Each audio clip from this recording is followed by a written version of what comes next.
Hello and welcome to this Donington National track guide. This is the short circuit at Donington Park, and we are going to be focusing on lap times produced by the Mini Cooper, which is used in the Dads Go Sim Racing Mini World Tour. So let's get started. As you come down the start-finish straight, you have Redgate corner directly in front of you. This is a hard braking corner. You want to get over as far to the left as you can. You see the dotted lines on the pit exit. Ideally, you want to be over those with keeping some wheels on track. Of course, keeping an eye out for traffic coming out of the pits.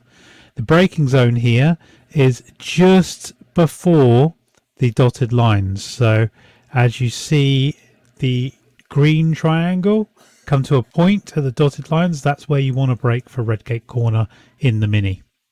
You'll be wanting to bring the car down to third gear and looking to apex quite late on. You'll see a patch of dirt and a bit of asphalt on the inside of the corner. That's where you really want to be apexing. As soon as you hit the apex, then you can be hard on the gas in the Mini.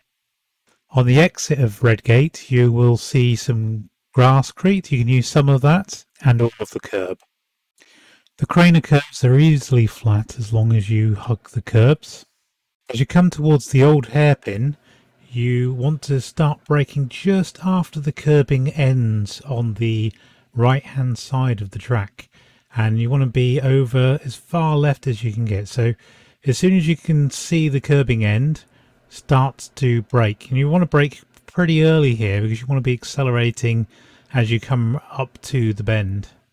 So I've highlighted this point in the track because this is when you want to actually get off the brakes, because this is where you want to turn in, and then as soon as you hit the apex and using all of that curb on the inside along with the grasscrete, get on the gas and start changing up. So when you've been braking for this, you want to brake down to third or fourth gear and then start accelerating as early as possible because you've got quite a long stretch ahead of you.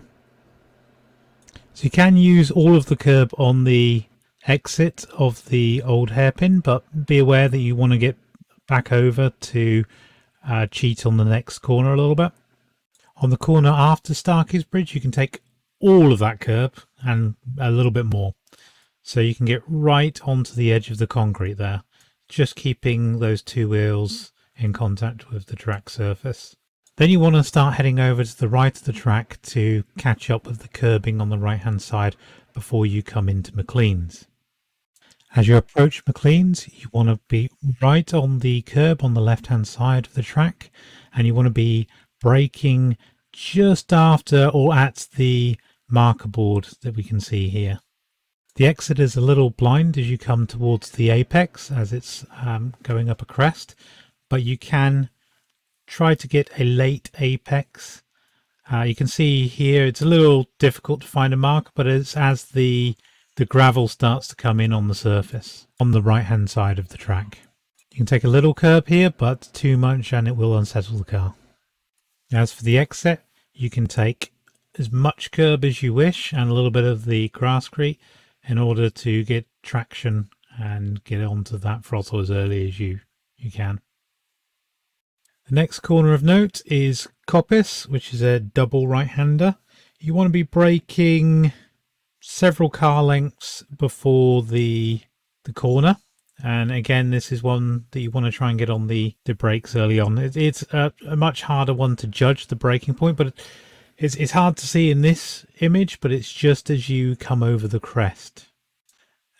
So you're dropping down to, again, third gear for this corner, and you're going to hit as much of that grasscrete as you can, maybe even taking a little bit of the gravel on the inside of the apex, and you accelerate hard as soon as you hit that apex.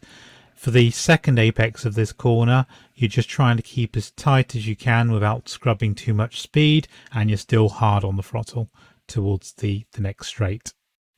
After a bit of a rest on the straight, you've now got to face the Esses with their monstrous sausage curbs.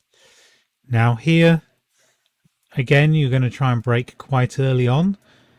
With this version of the track, it's the Aston Barclay logo, and this is just after the marker board, you can see, and we're pretty hard on the brakes down to third or second gear, depending on your preference.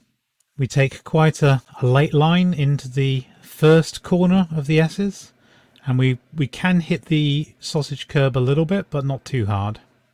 The second corner in the Esses, we hit the sausage curb a little harder, and then we're full throttle after the first apex, so we're just hard on the gas all the way through this corner and through the exit, where we can use a little bit of curb, but sometimes we choose not to use too much as it can reduce our traction. So now you've seen the corners of note, let's have a drive around the track at speed with Mike Stevens.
You can see a few minor mistakes from Mike there where he's left a little bit of time on the table that you'd be able to capitalise on.